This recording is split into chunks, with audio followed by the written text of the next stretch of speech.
What you are about to see is a presentation that touches on some of the many ideas that I explore in my book, Language Making Nature.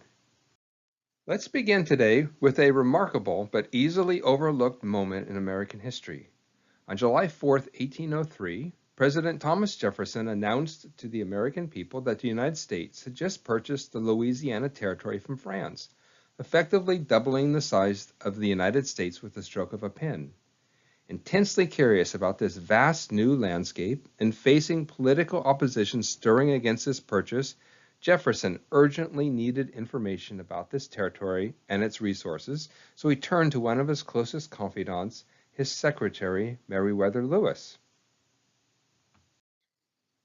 Barely 29 years old and with scant formal education to his name, Meriwether Lewis was given the task of immediately launching a 2-year expedition to explore and describe all aspects of this little-known landscape.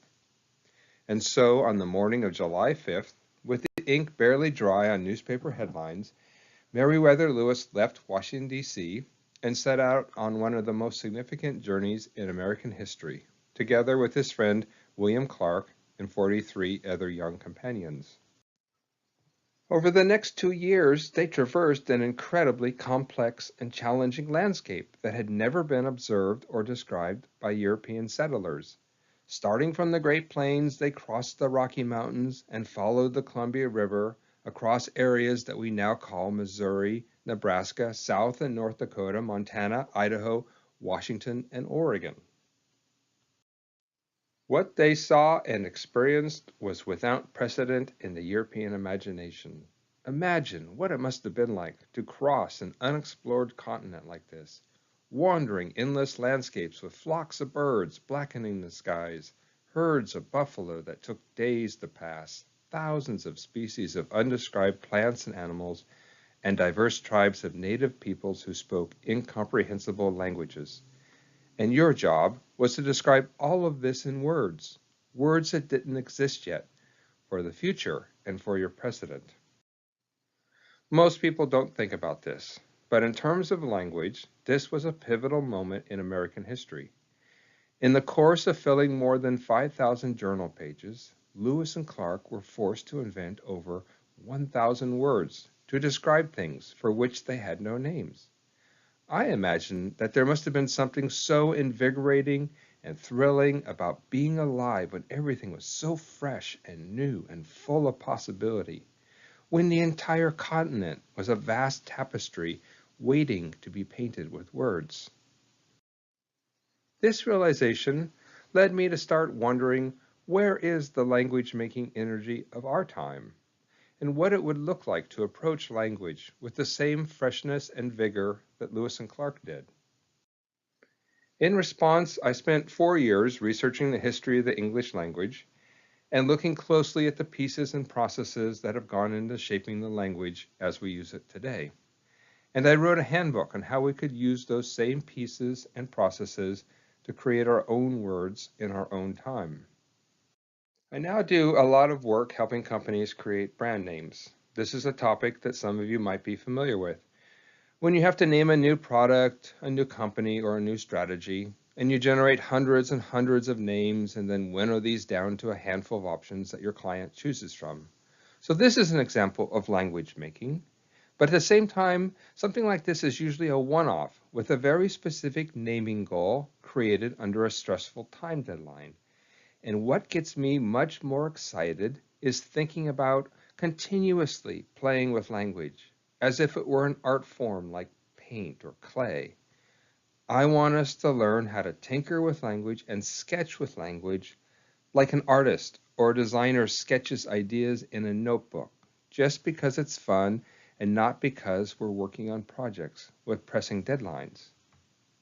I also want to be clear here that I'm not talking about language making as an act of arranging words in beautiful, clever ways like a poet might do, but language making as an act of building new words from pieces that are both old and new, and also as an act of radically tinkering with the ways that we express ideas through words.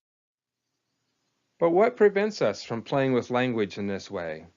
In our modern world, we are surrounded by dictionaries, grammar books, and widespread literacy, and everything is so locked in place that very few of us would dare misspell a word or tweak our language. You might not realize this, but this fear is a vestige of something known as prescriptivism, which was an effort in the 1700s by a small group of elites to decide once and for all how words should be spelled and used. Prescriptivists also decided that anyone who deviated from this new norm was to be deeply criticized, and their efforts were so spectacularly successful that even today, 300 years later, we've added built-in spell checkers to our computers, and we live in fear of spelling or using words wrong because we are corrected by prescriptivists almost every day of our lives. Because we are taught to accept this constant correcting of language as normal, few of us ever think about the original agenda of prescriptivism. What you may not realize is that it was designed by a very narrow social elite as a way to exercise authority and control through language. And ultimately, it was used to control people that these elites considered lesser in one way or another. Today, we might call this colonialism, racism, sexism, etc. Prescriptivism has clearly made English a more precise and efficient language, but at the same time, and more in line with our purposes today, we might ask whether this constant correcting of language inspires creativity and innovation. What would happen to artists, for example, if every single day they were corrected for using the wrong colors or the wrong forms, or if they had to paint to strictly controlled norms? Much of the time, language evolves slowly and blandly through incremental processes that are largely beyond our control. But there are also moments in history when language has made giant, exciting leaps as societies grappled with rapidly changing times and individuals rose to the challenge of putting big ideas into words. These are the times when we most desperately need language that is flexible and wildly creative rather than tightly controlled. Lewis and Clark are one such example of individuals like this, and Geoffrey Chaucer is another inspiring example.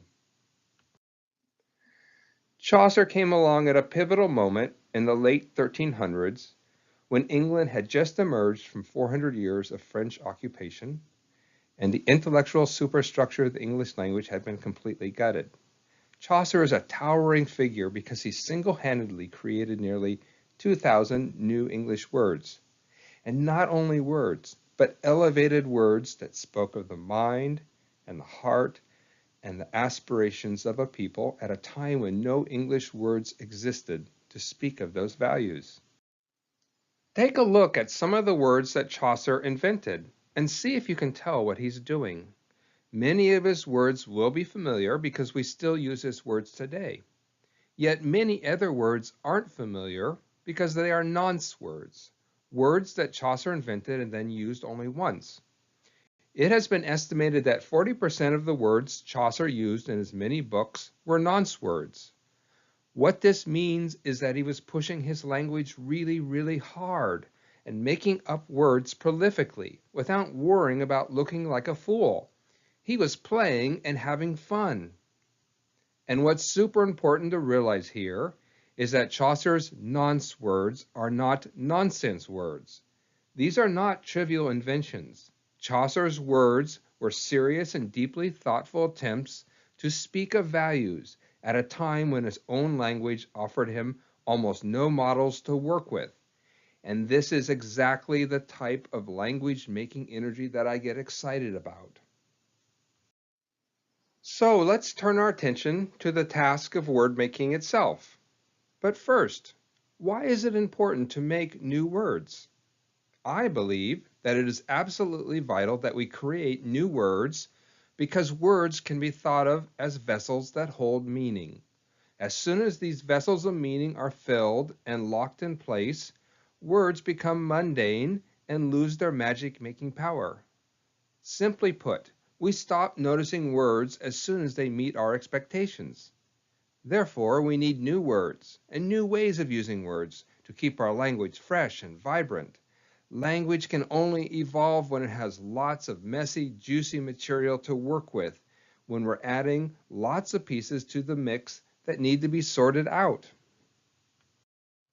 And perhaps even more important, we need new words because new words will be the vessels that carry new meanings, new ideas, and new values into the future.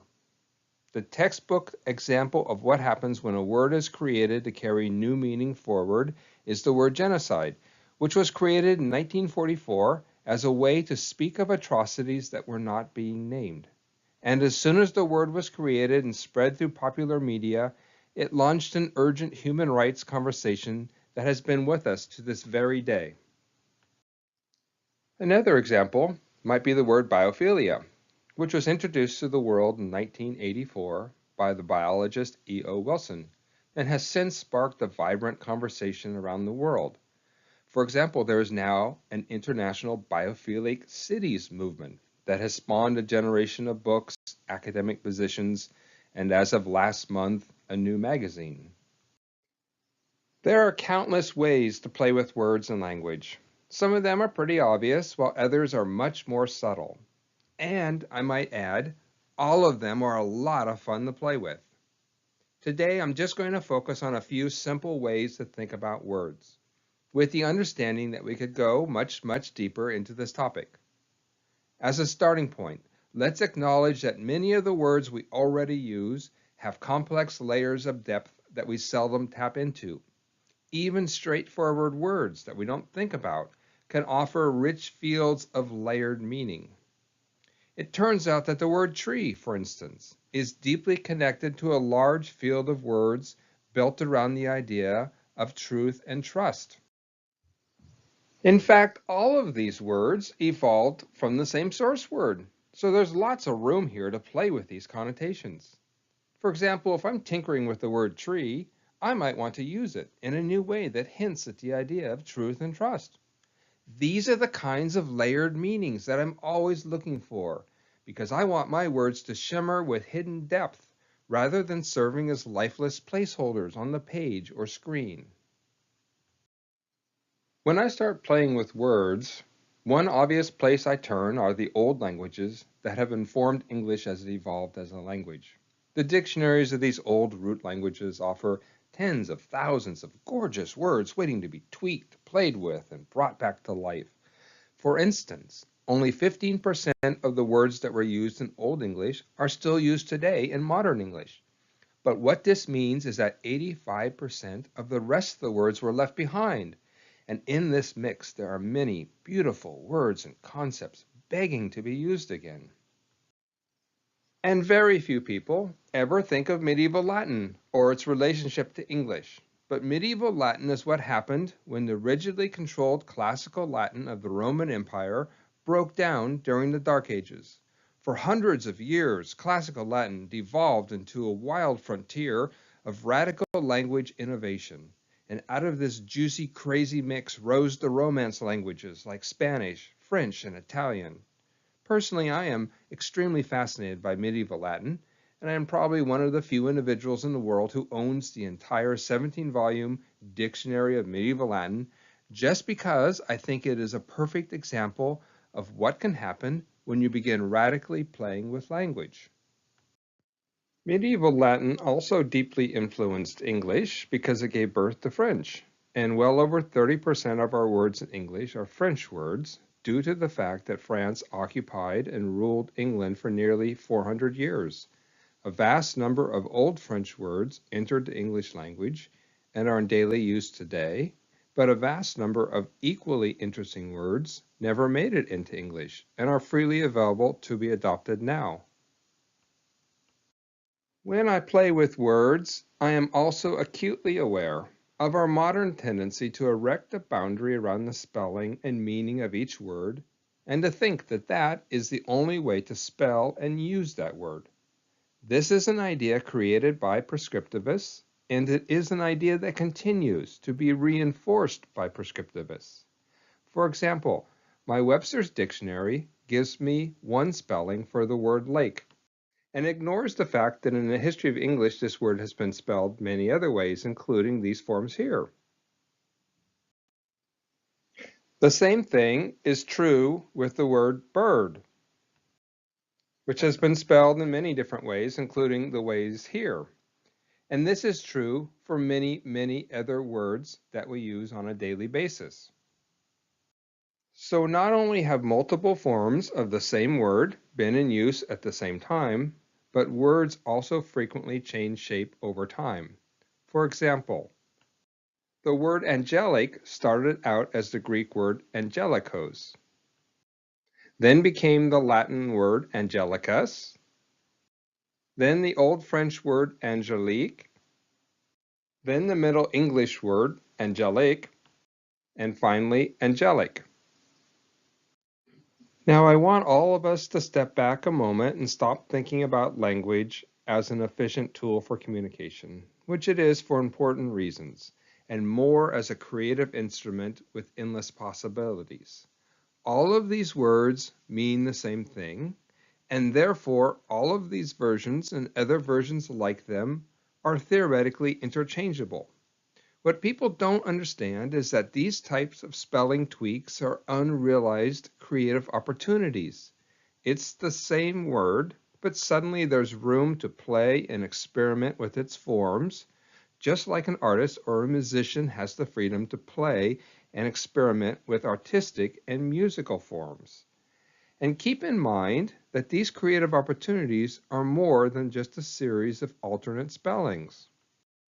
For example, our understanding of the suffixes that have completed the word angel allows us to isolate these suffixes, then move them around as building blocks so that we can create other new words.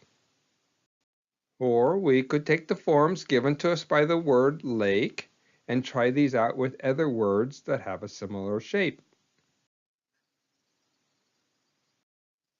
Or we could use one of the alternate spellings as a way to hint at a new web of related words.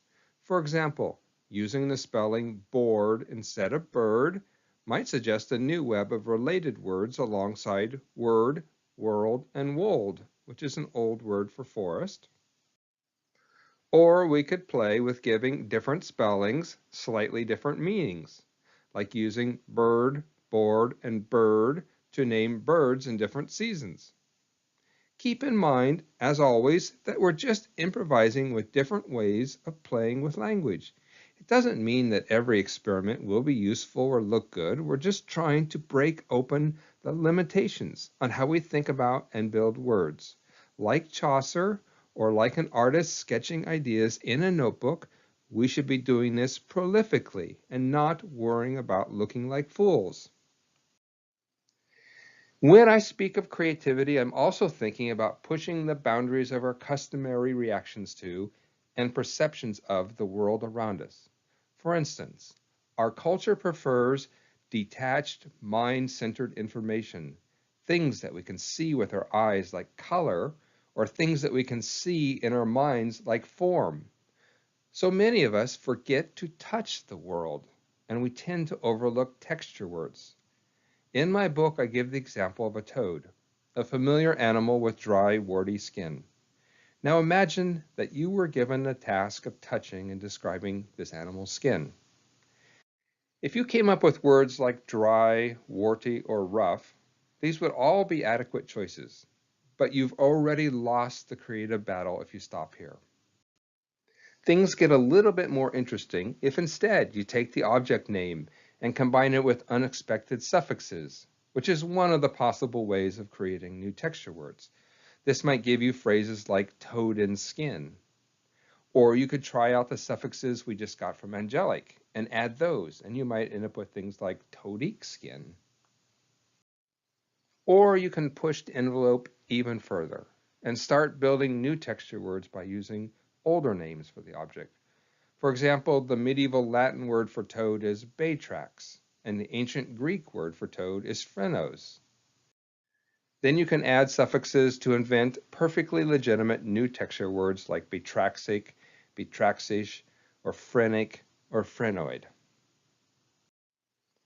Or you can build from one of the texture roots that already exist in English. For instance, the root scab means rough, So you could try naming the toad's skin scabious, scabson, scabache, or even scabode. Of course, all of us can see that many of these combinations look foolish or are too cumbersome to be of any use. But the point is simply that we have hundreds of overlooked opportunities to name even the most basic features of the world around us. And this is exactly where language-making artists can start carving out their own unique innovations. As another example, here's an easy one. Suppose you need a new way to name a circle, or to rename the feeling of circularity. One approach is to understand that the core meaning of a word is mostly located in the word's strongly accented root syllable. And what this means is that you have tremendous freedom to tinker with the unaccented syllables without changing the basic meaning of the word. In this case, circ is the strongly accented root syllable, while the unaccented syllable l is a suffix from Middle English that does nothing more than turn words into nouns. Unaccented syllables contribute little to the meaning of a word, so they can be easily dropped, altered, or switched, and your audience will still basically understand the core meaning of your newly invented word. You can see that this word's core meaning remains intact and is easily understood if you add other suffixes like circlet or circling, or even if you switch letters around in a novel way. Likewise, you can see that this word's core meaning remains intact even if you invent suffixes like circlex or circlong or circal. Another approach would be to realize that there are many other root syllables meaning circle or circular that you can build with. In the case of circle, there are quite a few other roots that you could use. And again, the playing comes in when you start using these words as the building blocks for innovative new words. And here are a handful of invented words to illustrate how this might look. And the best part of all is that these newly invented words all point to the same general concept, yet they are empty vessels waiting to be filled with new meaning that you give them.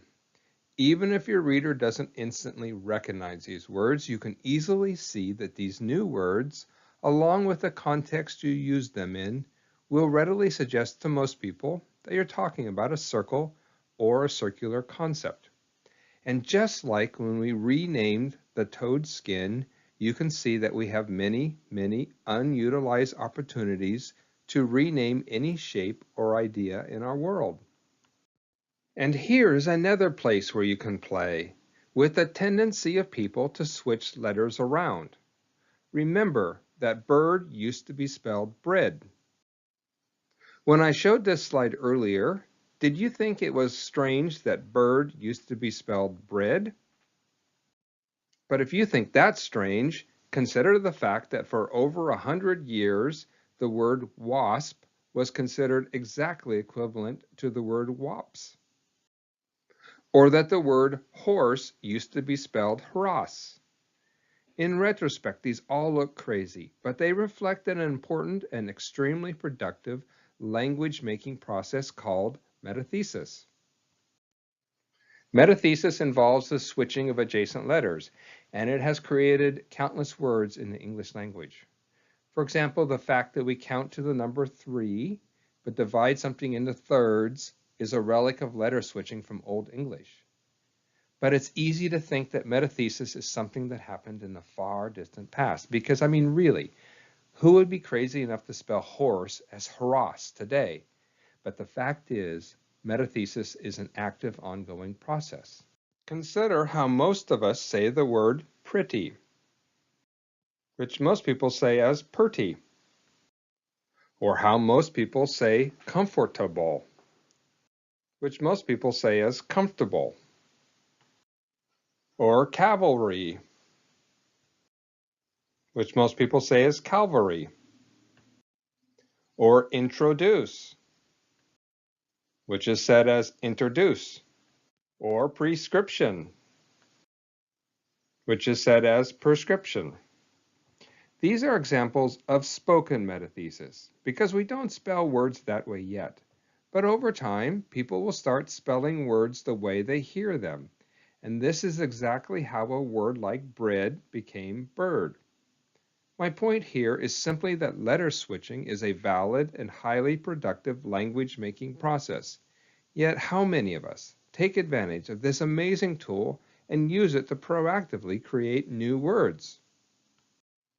I slipped in an example of metathesis in an earlier slide with the word circle. There's absolutely no reason why you couldn't invent a word like circle and use it as a new word for a circle, or give it a new meaning for something else that's circular. This is the kind of freedom to play that any of us can readily tap into when we create new words.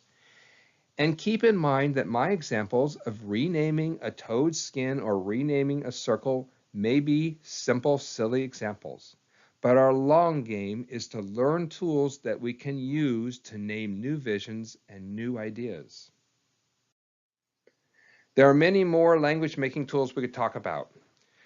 But let me begin wrapping things up by mentioning that we tend to be blind to the conventions of our time, and language is no exception. If things seem well established and accepted, we tend to overlook those things rather than seeing them as creative opportunities. For instance, consider the spaces we put between words. The fact that we use spaces between words is so basic that we might never question this.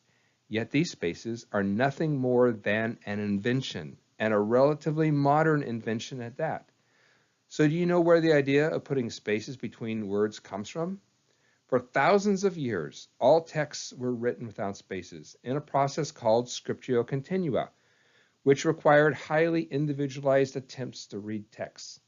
This drove the Christian church crazy, so they invented spaces between words as a way to control people's thinking. So does this mean that the spaces between words are critical or not? I would argue that if the Christian church invented spaces as a way to control people's thinking, then we might want to experiment with taking spaces out again. But wait a minute, if you look closely at texts like this, does this continuous text look like something you'd want to read? If taking out spaces between words seems ridiculous, consider the fact that 20 years ago, we started doing this with our email and internet addresses, and these are now some of our most important ways of communicating with each other. We now use scriptio continua on a daily basis and don't even notice it. Even more fascinating, researchers have found that children have no problem reading text without spaces until about 5th grade, at which point they begin expecting spaces, which shows that using spaces is a taught behavior, and hence that taking spaces out again is not such a radical idea after all. And yes, it's probably true that people no longer have the patience to read large blocks of text without spaces, but how about experimenting with removing some spaces to create other desired effects? Perhaps you could take out spaces and small blocks to unify words into unique concepts. Or you could take out spaces and alter word boundaries. Who knows? You might just stumble on a combination that becomes a new standard. A combination like DG might become a new way of thinking about words starting with the letter G. You just never know, and no one will know unless you're experimenting and playing like this. In the same way, you can play with punctuation, which is another recent and almost entirely arbitrary invention. There are hundreds of ways of tinkering with punctuation, and each choice will affect how people read your message. Yet time after time, nearly all of us consistently conform to what might be called proper punctuation. So you might legitimately object to my suggestion that we start spelling words in different ways, or that we take out spaces, or that we change punctuation marks. Doesn't this mess things up and make our writing really, really confusing? Don't we want to communicate our ideas as clearly and efficiently as possible? Surprisingly, scientists who study brain function say no. It turns out that our brains are hardwired to grapple with difficult, complex problems. Anything that's easy to read and understand is almost instantly forgotten. This is such a critical concept that it bears repeating. Anything that is easy to read and understand is almost instantly forgotten. It turns out that our audiences become much more engaged when words are hard to understand because it creates what scientists call desirable difficulties. Researchers have found, for instance, that people remember things better and have much better learning comprehension when they study materials that are written in ugly or hard to read lettering, because this leads to what is called productive frustration. Now, frustration sounds like a bad thing, but it slows us down, increases our engagement, and creates mysteries that our brains love to solve. So doesn't it make sense then that the oddly spelled words, strange sentence structures, and new types of punctuation created by language-making artists and designers would have the same positive impact? And this realization from cognitive science is one of the things that motivates me when I create new words. So let me respond to a criticism that might be lurking in your minds. All of the word-making processes that I have been suggesting might seem like nothing more than trivial play, things that are merely useful for their cleverness, but nothing could be further from the truth. Let's look again at the example of removing spaces between words. At first blush, this seems like a silly and pointless exercise, but surprisingly, the study of spaces between words is a field of tremendous interest to cognitive psychologists. One authoritative 480-page book includes 130 pages of reference material alone, and it turns out that there are profound changes in how our minds work when we add or remove spaces.